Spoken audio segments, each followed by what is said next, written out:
Hello दोस्तों, welcome to my channel. और आज मैं आपको इस वीडियो के माध्यम से बताऊंगा कि जो हरिद्वार में कंपनी है एकम्स कंपनी, बहुत बड़ा नाम है, सुना होगा आप लोगों ने इसका। तो इसके आप लोगों के वो जो फार्मास्यूटिकल जो एक्सपीरियंस लोग हैं उनके लिए बहुत खुशखबरी है इसकी कि जो एकम्स ने अपना वॉक इन इंटरव्यू कराया है जो कि देहरादून सेलाकुई में है। ठीक है, देहरादून सेलाकुई में आपका इंटरव्यू होगा, वो भी संडे को 2022 में आपका रहेगा, ये 6 मार्च 2022 को। ठीक है, इस वीडियो के बाद में यही चीज़ आपको बताऊंगा कि इस इंटरव्यू में आपको क्या क्या रिक्वायरमेंट जो एकम्स ग्रुप ने दिया है आपको कि क्या क्या रिक्वायरमेंट आपकी होनी चाहिए, फुलफिल होनी चाहिए। ठीक है, ऐसे में कई बार ऐसा होता है कि आपको जितना एक्सपीरियंस आपको इन्होंने रिक्वायरमेंट होगी और आपका एक्सपीरियंस ज़्यादा है या कम है, तो हो सकता है कि आपका आना बेकार भी हो सकता है। तो इसी वीडियो के माध्यम में आपको बताऊँ इसकी रिक्वायरमेंट क्या क्या है। ठीक है दोस्तों, चलो बने रहे मेरे साथ।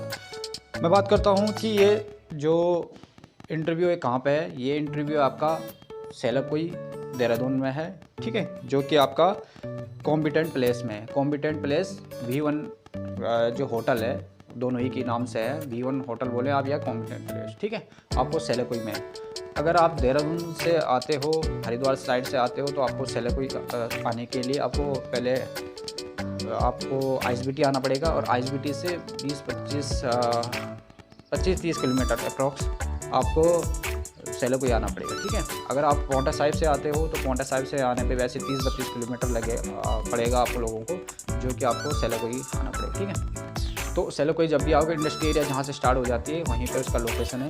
ठीक है, मैं उसकी आपको साथ साथ में वीडियो बता रहा हूँ, साइड में फ़ोटो भी आएगी। ठीक है, तो होटल का आपको पता चल जाएगा। ठीक, क्योंकि जब आप इंटरव्यू देने जाते हो तो आपको ज़्यादा टाइम इसी में लग जाता है कि ढूंढने में कोई चीज़ क्या है। ठीक है, जिन लोगों को पता है कि कौन सी चीज़ कहाँ पे हो तो चलो कोई दिक्कत नहीं, बट मैं इसका सभी को कवर कर रहा हूँ इस वीडियो में कि कुछ लोग नए भी होंगे, इनको पता नहीं होगा। ठीक है, अब बात करते हैं क्वालिफ़िकेशन के बारे में। पहले सबसे पहले देखते हैं कि ये जो इंटरव्यू है किस किस डिपार्टमेंट के लिए। ठीक है, ये जो इंटरव्यू है आपका, ये क्वालिटी कंट्रोल के लिए है, प्रोडक्शन के लिए, क्वालिटी एश्योरेंस QA के लिए है, और F&D और ARD के लिए।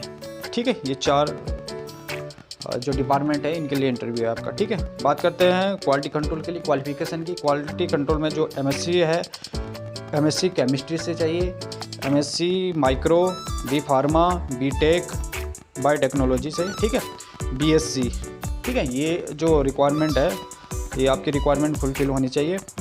ठीक है, और सबसे पहली बात है, बड़ी बात इसमें है कि एक्सपीरियंस की। एक्सपीरियंस इसमें 1 से लेकर 6 साल तक का ही मांगा गया है। रिक्वायरमेंट इनकी 1 से लेकर 6 साल तक। इसमें फ्रेशर का कोई मेंशन नहीं कर रखा है कि फ्रेशर की भर्ती या फ्रेशर की आपकी रिक्वायरमेंट है, या फिर जो 6 ईयर से एबव है उसका भी कोई इसमें रिक्वायरमेंट नहीं दे रखी है। ठीक है, तो आप देख लें कि आपका एक्सपीरियंस कितना है। मैं आपको ये जो स्क्रीनशॉट से मैं बात कर रहा हूँ, ये जो एकम्स ने भेजा है अपने वेबसाइट से दूसरे लोगों तक पहुँचाने के लिए, मैं उसी को पढ़ के आपको बता रहा हूँ। ठीक है, यहाँ तक कि मेरे को इन्फॉर्मेशन जो है इसी से मिल रही है।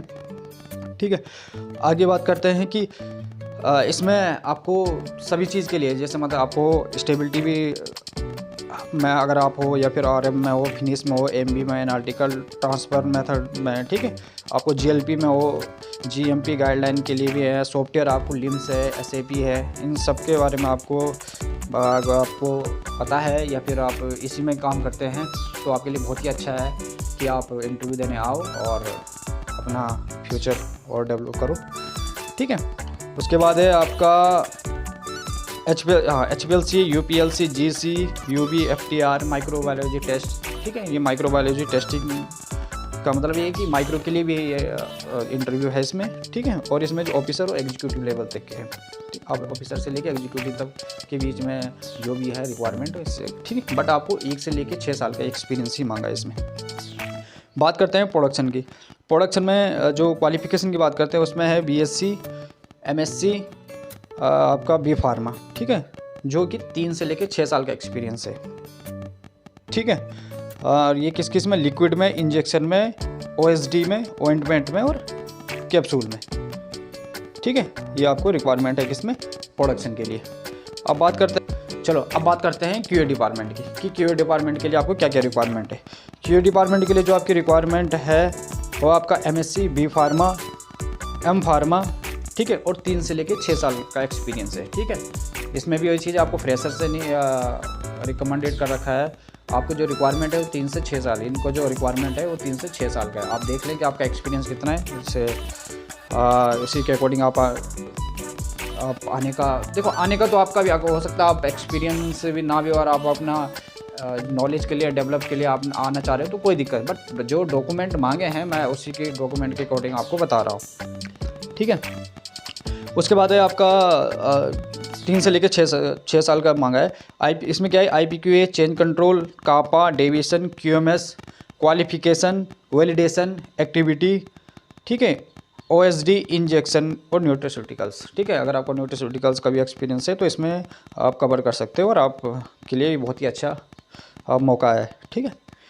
उसके बाद है आपका FND और R&D, FND और ARD, ठीक है। R&D का ऐसे कोई मेंशन नहीं, बट ARD, ठीक है। इसमें क्या है कि एम फार्मा जो कि 2 से लेकर 7 साल का एक्सपीरियंस मांगा है इसमें, जिसमें आपको डोजर प्रिपरेशन, ठीक है, एक्सपायर प्रोडक्ट डेवलपमेंट और HPLC जो वर्किंग, थोड़ा HPLC के बारे में आपको पता होना चाहिए, और मेथड डेवलपमेंट एंड मेथड, जो आपका मेथड ट्रबल शूटिंग, ये जो चीज़ है मेथड ट्रबल शूटिंग हो गया, HPLC के बारे में आपको नॉलेज होना चाहिए। ये FND और ARD में आपको रिक्वायरमेंट मांगी है इसमें, ठीक है।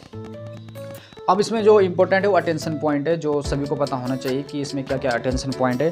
सबसे पहला तो यह है कि आपका जो रिज्यूम है वो अपडेट होना चाहिए, ठीक है। अगर आपके पास अभी भी टाइम है, क्योंकि आज जो तारीख है ये है 6 तारीख को और आज 4 तारीख है, ठीक है। तो आज 4 तारीख आपके पास एटलीस्ट कल का दिन है अभी, तो आप अपना रिज्यूम को अपडेट रखें। और मैं आपको एक चीज़ और बता देता हूँ, ये अलग नॉलेज की, आप अपने रिज्यूम में उतना ही मेंशन करिए जितना आपको पता हो, ठीक है। आपको जिस चीज़ का अच्छा नॉलेज है आप उतना ही कोशिश करें, क्योंकि क्वेश्चन अधिकतर रिज्यूम से ही बनते हैं, ठीक है, इसलिए आप कोशिश ये करें, ठीक है। उसके बाद करते हैं कि candidate have to interview early at any plant of a come syrup, ठीक है। अगर किसी कैंडिडेट ने 6 महीने के बीच में अगर इंटरव्यू दे रखा है तो वो उस चीज़ के लिए एप्लीकेबल नहीं है, ठीक है। मतलब कहने मतलब ये, अगर आपने 6 महीने के अंदर एग्जाम्स में इंटरव्यू दे रखे हैं आपने, तो आप ऐसा आपको फिर दोबारा वहाँ इंटरव्यू देने नहीं जाना है, ठीक है। ये इसने साफ क्लियर कर रखा है कि अगर आपने 6 महीने से पहले अगर इंटरव्यू दे रखे हैं तो आप आ सकते हो, और ठीक है। बट अगर आप 6 महीने के अंदर आपने इंटरव्यू दे रखा है एग्जाम्स के अंदर, तो आपको ये जो वैकेंसी इन्होंने निकाली है इसमें साफ क्लियर कर लिखा है, ठीक है। आपके पास में स्क्रीनशॉट भी जो दे हैं, इसको भी आप एक बार पढ़ लेना, ठीक है। All candidate required follow social, ठीक है। ये कोविड का टाइम है, तो कोविड के जो रूल्स हैं, सोशल डिस्टेंस है, सैनिटाइजेशन करना, ये सब तो आपको क्या करना पड़ेगा, सैनिटाइज भी साथ में लेके आना पड़ेगा, ठीक है। ये इसकी रिक्वायरमेंट है।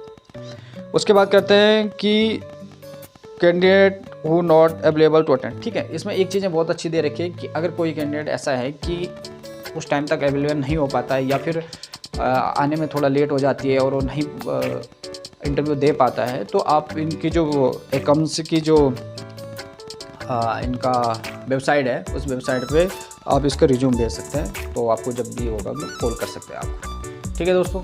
Thank you.